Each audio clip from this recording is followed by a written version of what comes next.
In today's video, you've been dieting for a long time, and in fact, you've had a lot of success with fat loss. Now, it's time to make an adjustment, and I'm gonna explain how to focus on a reverse diet to make your progress last even longer and help you get even leaner.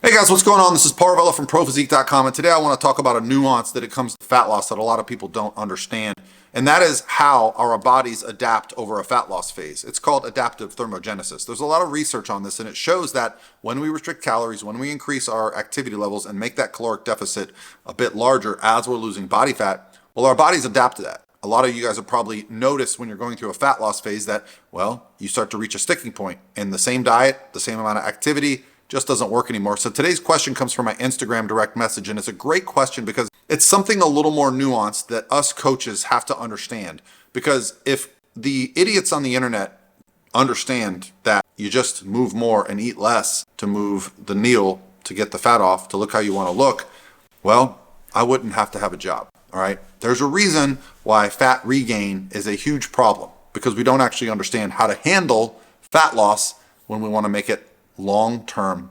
sustainable. So let's read the question. I've been on a diet for 4 months now, and I've dropped from 213 pounds to 181 pounds. It's 32 pounds. That is awesome. I started at 324 pounds in 2021. That's even more awesome. Congratulations. I was thinking of doing a reverse diet. I'm currently taking in 2,000 calories, 175 protein, 80 fat, 140 carb. What should I do? Should I keep cutting or go on a reverse and then bulk? So here's the beauty of this question. First, I want to explain to you in detail what a reverse diet is, how we use reverse dieting, and when we need to employ a reverse diet. So first things first, let's talk about your calories. You're at 181 pounds and you're at 2,000 calories. I talk about this all the time, but I have a threshold for calories where I start to worry about my clients, about anyone. And that is 10 times our body weight. For you, that'd be about 1,800 calories. You are above that threshold. Now, the fact that you've lost 32 pounds in 4 months does tell me that it's likely that you could use the benefit of a recovery period.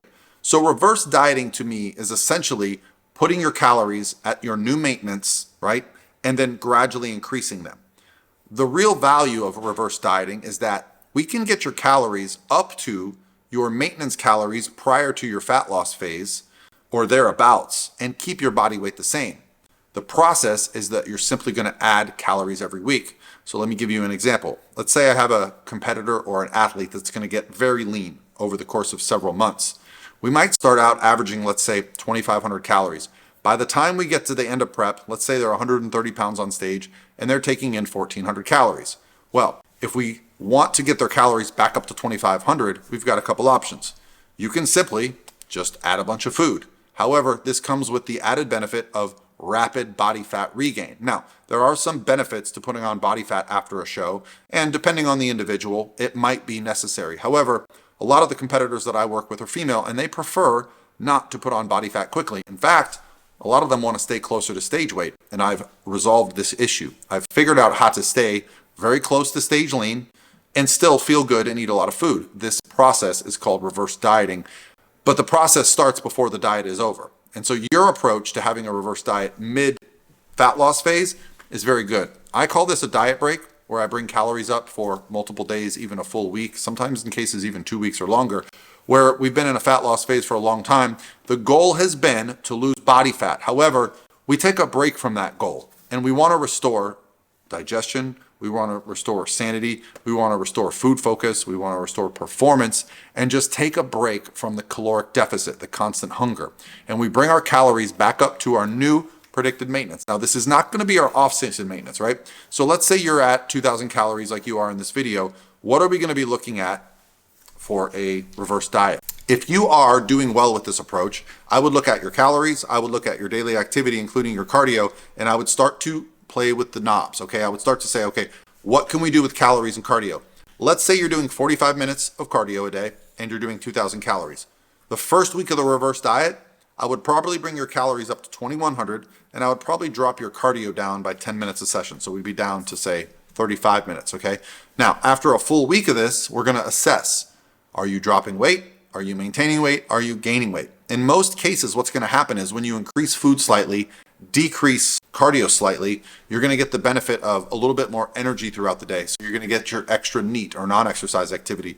Your sleep might improve. Your training might improve, right? So you start to get the benefit also. Maybe a few extra calories is going to kick off some of those hormones that have been a little bit suppressed that are going to help us with weight maintenance and even weight loss. I quite often see it that as we're adding calories and dropping cardio, we'll start to drop weight.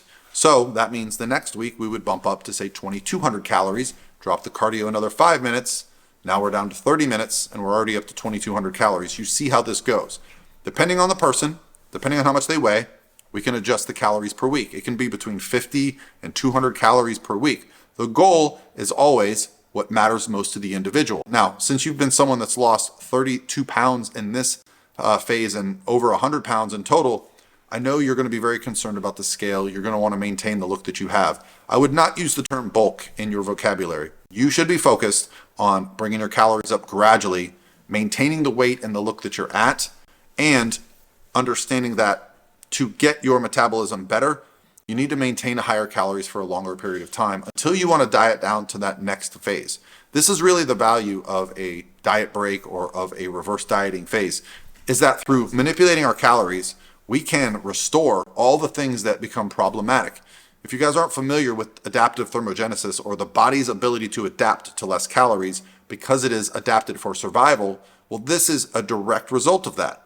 Our bodies are not concerned with us losing body fat. And if you've been maintaining a high body fat percentage for a long period of time, your body is actually going to start to protect that. However, we can get back to our natural set points, the place where our body is happy, and we don't have to suffer the way we have to get there to stay there. That's right. I say this all the time. Fat loss, very challenging.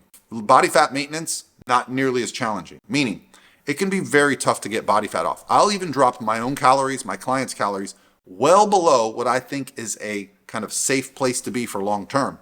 But what happens is once we get that body fat off, the body is dynamic. It changes. So you can work hard to get the fat off, but without the fear of thinking, okay, so for the rest of my life, I have to be on 1,100 calories and an hour of cardio just to maintain this.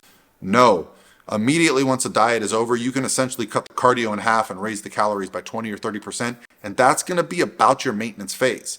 This is a very powerful tool. And if you have a long way to go, if you have 40, 50, 100 or more pounds to lose, every time you hit a sticking point and start to get fatigued, take a break, take a recovery week, okay? Don't be a jerk.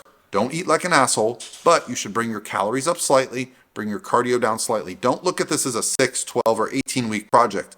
Look at this as a multi-month, multi-year project to put yourself in the best position possible, okay? As a coach, what I'm looking at is the big picture.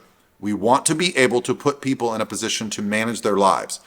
If you are not familiar with tracking macronutrients, you need to pay attention. The individual that asked me this question, he knows not only his calories, he knows his macros, and they're wonderful ratios. And if you don't know where to start with that, I've got the free calculator on my website, prophysique.com/calculator.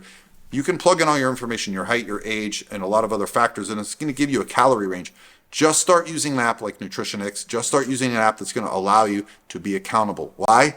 Because through your actions of accountability, you're going to start to be able to manipulate little things.